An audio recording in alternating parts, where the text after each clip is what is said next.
My installation service is going to be on the 21st of September, and I'm really excited for it. I don't have any of the planning done for it yet, but I'm still really excited about it. And I'm excited for me, and I'm excited for you. I'm excited for me because once that happens, then you're stuck with me for a long time, and it's harder to get rid of me. I'm excited for you because as much as some people think that it's my day, it's not my day, it's really your day. And what we're celebrating then is a new era in the life of Westminster. I'm excited for both of us because I know some of the people coming. My dear friend Jim Butler is driving out from Cleveland to preach, and I think he's an amazing person and an amazing preacher, and it doesn't hurt that he is a native of Indiana originally.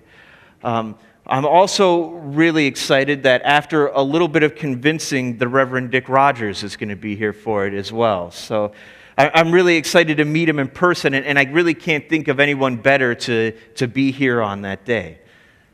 But the person I'm probably most excited to see and most excited to have here is the man who has probably influenced my life the most and is my dearest mentor and my closest friend, and that is my father. I owe a lot to my dad, probably more than I could ever repay to the man. Because being my father hasn't been an easy job by any stretch of the imagination. You see, I haven't always been a minister, and my father had to deal with a lot of horrible things that I ended up putting him through. And there were times in my life where everyone, and I mean absolutely everyone, gave up on me, except for my father. For some reason, he just never gave up on me. And I never understood that.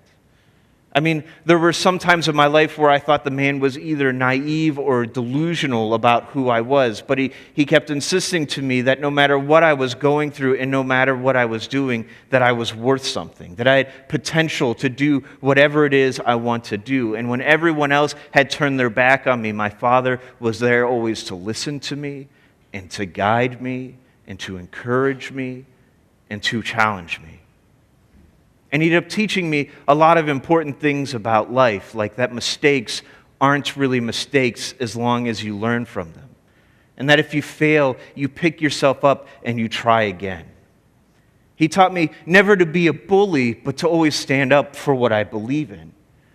And things like respect and integrity and personal responsibility are earned through mowing the lawn and picking weeds. But also that respect and personal integrity and personal responsibility are what makes a person a good person. He taught me that faith should always be central to my life and that questions are never off limits when it comes to our faith. And he taught grace and forgiveness by showing grace and forgiveness to me and to others. And so I end up owing my dad this huge debt for all this grace that he's shown me and for teaching me these lessons about life and how to live in this world. And I don't think that I can ever repay the debt to this man who has influenced me to become the person I am today and made me so much of the person I am today. And I try and pass that forward to my kids. But I'll tell you that there are these moments where my kids can get me so frustrated that I want to take them right out of the world that I helped bring them into. And I remember then all that my dad has done for me and all the grace that my father has shown me, and I catch myself most of the time. I try and show my kids the same grace that my father taught me, and I try and develop with them the same relationship that my father took time to develop with me. And I'm learning that it's extremely difficult sometimes to develop a relationship with a 14-year-old girl, but I am still trying. The only way I can really think of repaying the debt that I owe to my father is by passing forward what my father's done to me to my kids. You know, one of the things I love about this church is that I'm challenged here and that you aren't afraid to ask questions. Sometimes they're really hard questions. And I try not to just give you the right answer, but I try and give you answers that I truly believe when you ask me these questions. You certainly don't have to agree with me about the answers I give. I mean, I'm right, but you don't have to agree with me on it. But last Sunday, someone came up to me and they said to me that they don't have debts. They have sins, but they don't have debts. And I was really stumped by that. And I thought about just copping out in my answer to them, saying that most Presbyterian churches say debts and debtors and not sins and sinners, so it's part of our connectional church and using the same prayer and the same words. But that would have just been a cop-out, and I take your thoughts and your beliefs and your opinions much more seriously than that. But what happened to me was that this question ended up keeping me up all Sunday night because it's a really fascinating question. What is the difference in the Lord's Prayer here between saying debts and when we say sins? And does it even make a difference? You know, I can tell you that in the Greek, in Matthew, the word clearly used there is debts, and in Luke, the word clearly used there is sins, that they're two distinct separate words. And after some research, I can tell you that trespasses came into the common understanding way back in the Middle Ages because they thought that people would understand it better. It was a way of contemporizing the language of the prayer by switching it to trespasses out of debts, which is kind of ironic. But Jesus here, or rather the writers of Matthew, are making a very specific choice when they use the word debts. And so the question then ends up still standing, why debts and not sins? And after thinking about this all week and asking a theology group I belong to on Facebook, which can sometimes turn out into being a disaster, and reading commentary after commentary that I could find, I initially decided that Jesus here in this prayer is talking more about the debts like the debts I owe my Father, rather than talking about sin here. That God has given us what theologians call an unmerited gift of grace, meaning that it isn't earned and it isn't deserved. And then that God then shows us this grace over and over and over again, heaping grace upon us, even when we don't deserve it. And there's really nothing we can do to pay God back for that. And so we ask God to forgive us this debt. But then as I was thinking about it more, I found that there's this one troubling little word where the whole answer to this debt and sin thing might be found. And it's in the word and. And forgive us our debts as we forgive our debtors. That it isn't an independent sentence or statement. It's directly connected to what comes before it. Give us this day our daily bread, and forgive us our debts as we forgive our debtors. And when we see the statement then in its entirety, it really becomes one of the most deepest things that I've ever heard in a prayer. And it may take us transporting ourselves back into being a first century Jew to really understand how powerful it is. But the power is there nonetheless. You see, Jesus wasn't initially preaching to you and me. He was talking to essentially a bunch of day laborers who were under Roman occupation, and they were losing their culture among losing a lot of other stuff. And it was a hard life, and people were really struggling to make ends meet. And so on one level, Jesus is talking very literally here, that you're asking God to give you what you need to live. That you need daily bread, the ability to feed your family. And Jesus is also reminding them that there was a time where they once were slaves and they once were exiles out in a wilderness. And yet, as the story goes, God literally dropped bread from heaven in order for them to achieve daily nourishment. He's saying, ask God to feed you, because God will feed you. God did it in the past, and God will do it now. God will provide. And we know that by looking into the past and seeing where God has provided to us before. And then the whole debts and debtors things come up, and where he means, in a very real sense here, the forgiveness of financial debts. That it's an economic statement of an economic forgiveness of financial debts. Because one of the ways we keep people from starving is to forgive their debts so they can then go on to feed their family. But this also then reflects something in their past too, and they wouldn't have missed it.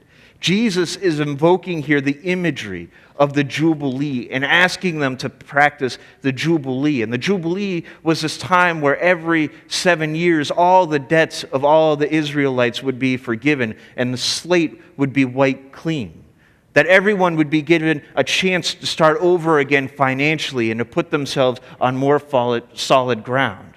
And for the ancient Hebrew, this was a very real, very literal financial forgiveness. So Jesus, in one sense, is making a really radical statement on economic justice, which would be wildly unpopular in today's world. And essentially what he's saying is one should not be defined by their debt and what they owe, but that we're defined by our potential to practice grace with other people. And I think some of that meaning is lost if we use sins instead of debts here. I'm not saying that sins is wrong. I'm just saying that sin might be too limiting of a definition. And you are more than welcome to disagree with me here.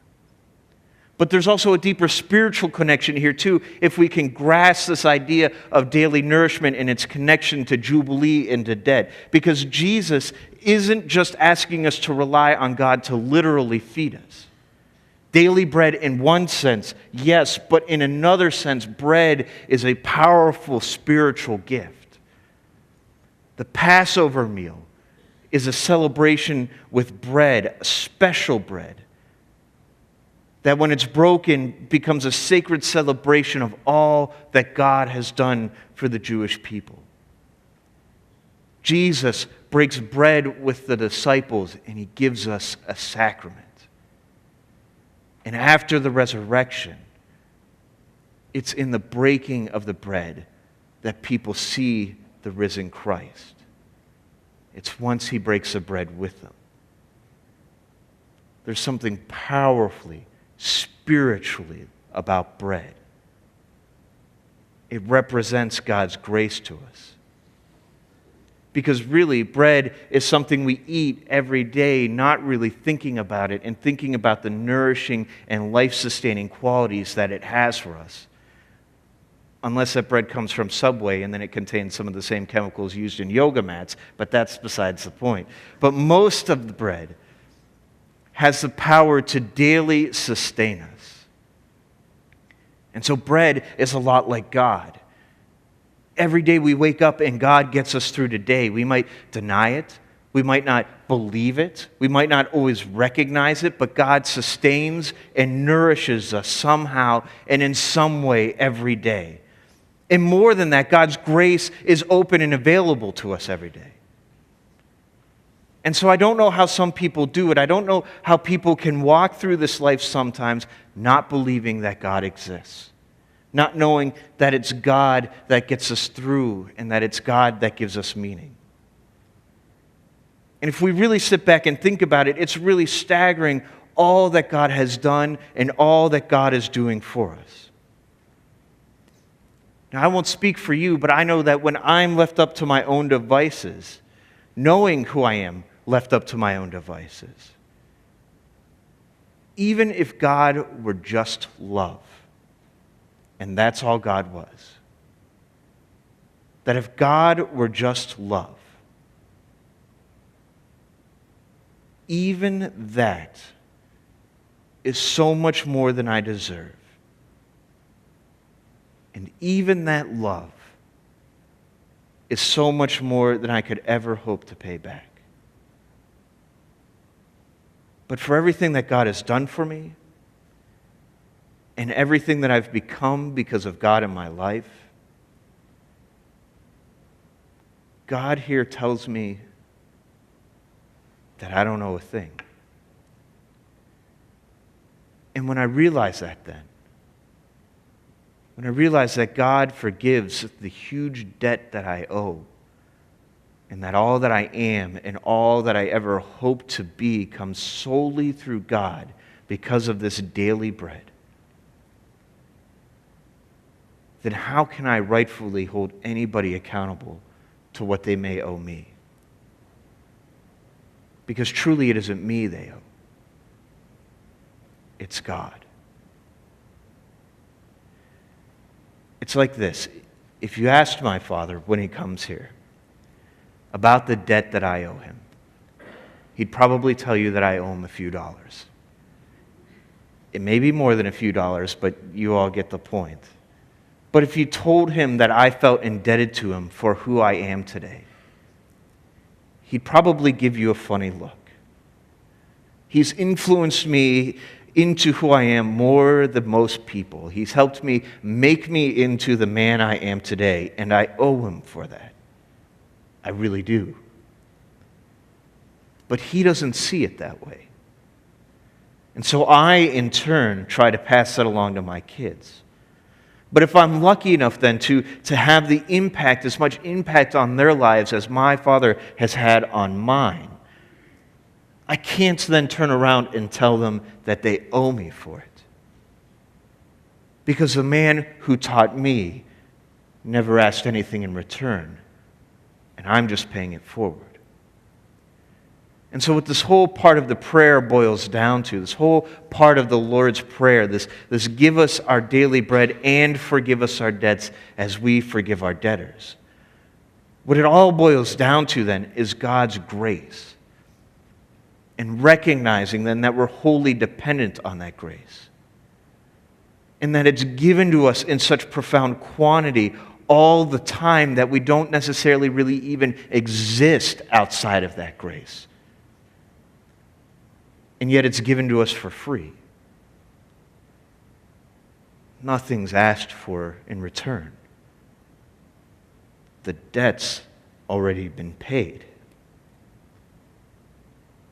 And if being a debtor helps you see that, or being a sinner helps you see that, well then okay. But what's important is that we see that. But because grace is so freely given to us with nothing asked in return,